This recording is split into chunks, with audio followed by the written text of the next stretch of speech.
Hey everybody, it's time for Crop Progress Report number 2 of the summer 2022 with the Gangster Farmer. So it is just a few days after the 4th of July and we are out here in our soybean field.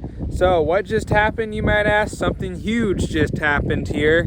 That's right, it rained.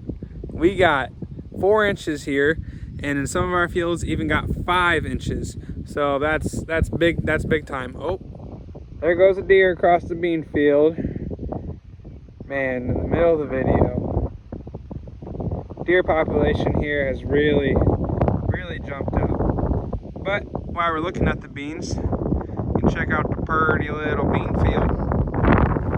So in this pretty little bean field, we planted it May 12th, so about 2 months ago here.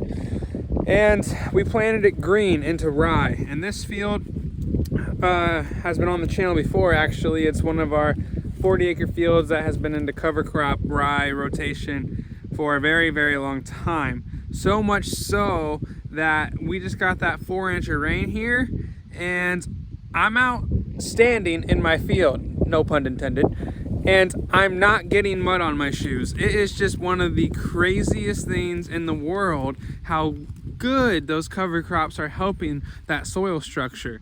4 inches of rain and I am not getting mud on my shoes. And it's not like the sun's been out too much. It's just, it's awesome. That's what it is, it's awesome. So as we skedaddle on into the bean field, we are approaching just basically at canopy cover. Now, canopy cover, there's something. Yes, canopy cover is very important to farmers because it acts as a shade when the leaves canopy together. That way it suppresses out the weeds. Now, rye, as you may have learned in previous videos, does help suppress weeds out as well through an allopathic chemical process that keeps our broadleafs out. So you look down and the field should look pretty dang clean because all we've had to do is terminate that rye. Now, in my opinion, there's not much rye evidence, just a little bit left in the field. In my opinion, we did terminate this rye a little early because if you can't really see too much evidence of it. If we had terminated it or a little bit later, you would see rye down on matting, keeping that soil in. But we still got our residue here, which is really nice as well. So the beans are loving that. No weed suppression, so we don't have to hit this field again with the sprayer. We don't have to spray nothing on it if we don't want to, because it's looking clean and the canopy cover is there. However, we may be spraying it though. So this field has a ton of yield potential, and because of that, we actually might be spraying it with the foliar application, which is to help plant growth. We might be putting down some fungicide as well to keep the leaves green and keep them protected. And we also will probably be putting down micronutrients, and that will be happening here when it dries up. Now the key stage for fungicide is R3, but this key stage for this micronutrient foliar application that I like is R1, R2. So I'm trying to hit the key spot because there can only be a few days between those stages. Now let's check out the stage that we're in for these beans right now. We got some pretty little flowers on the soybeans, and they are white. If you remember in a previous soybean, the crop progress report number 1, the previous soybeans, I said on that hypocotyl what color it was. You could tell what color our flowers were going to be. So since they're flowering, we are at R1 approaching R2 as our pods. There'll be a soybean pod there in actually just a couple days. So very exciting.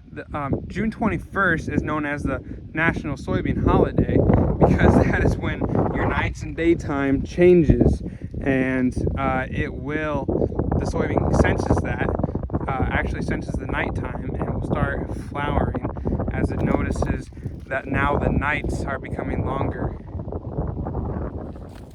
Okay, well, I'll head out of this soybean field with no mud on my shoes. It's just crazy, and I'm really surprised how clean this field has stayed. Man, I love soybeans. I love this field. I'm super stoked about it. We got one of our best soybean varieties out here that has really shown itself the last couple years. So we're excited about that. Take a yield guess if you want in the comments what this field will yield, and I'll let you know this fall what it yields. Let's go on to the next crop. So as I take the long walk across the road over to the next crop, I'm picking up a smell here in the wind, and I like to tell people you can smell the corn grow, and you can also hear the corn grow, and if you look real close, especially at night, you can see the corn grow, but you can't quite feel the corn grow. So here we have our field corn that was planted about the same time, that second week of May, and it is a pretty good variety for us too that we've planted for quite a few years. This half of the field that I'm on is definitely our rougher half of the field that we've had more problems with trying to get a better stand and whatnot, but it looks pretty good. We had some wind. We've had 2 windstorms since the last crop progress report. As you can see there, I got some corn that is laying flat. There's quite a few of that around the area. We had 70-mile-per-hour winds reported last night, but no worries, that corn by tomorrow will pop right up, as long as the growing point didn't break and the bottom didn't break there. So unfortunately, I had to stand at the edge of this field because we did get all that rain. In this field, I cannot walk in without getting all that mud on my shoes. We've just started doing cover crops and some other no-till practices on this field that I'm super excited about since it hasn't been farmed by us for that long.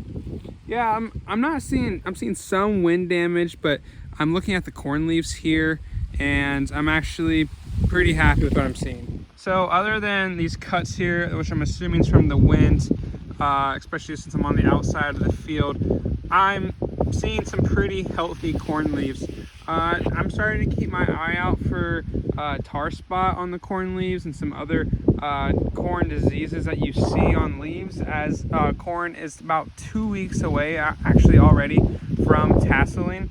Tar spot was a really bad disease in the area, especially in northern Indiana, when it rained and a lot of heat, which we just got a lot of rain. So we may be keeping our eye out for that, because putting fungicide on corn is something that you would want to do around the tasseling time, but I like to scout to make sure I'm doing it for a reason, to make sure it would actually pay. So as you can see, there is some wind damage there, but I'm not too concerned. I'm sure by the next crop progress report, the corn will be back upright.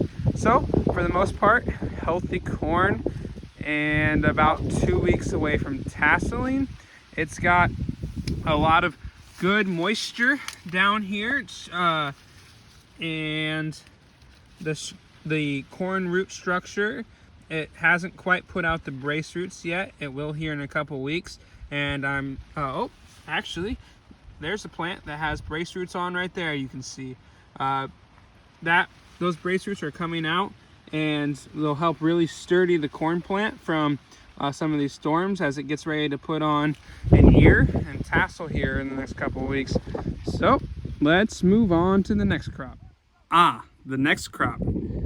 So the last couple days we've been busy taking off winter wheat, as we call it. It gets ready around the 4th of July every year. This year it got ready a few days earlier because all the heat and dryness that we had in June. And we took wheat off, and it did a little bit above average, and we got that done. I will show videos of the wheat harvest as the crop progress report. And then we went and we took our rye off actually 2 days ago, right before all this rain came through. And I'm glad we did that, because rye, with all that wind, it would have been all flat. So we got that done as well, and I will show those videos as well. After those videos go through, thanks for watching this crop progress report. I'll see you again maybe in about a month to see how the crops are progressing along. Thanks for watching. Don't forget to subscribe, comment anything you'd like. I'd love to hear it. Gangster Farmer out.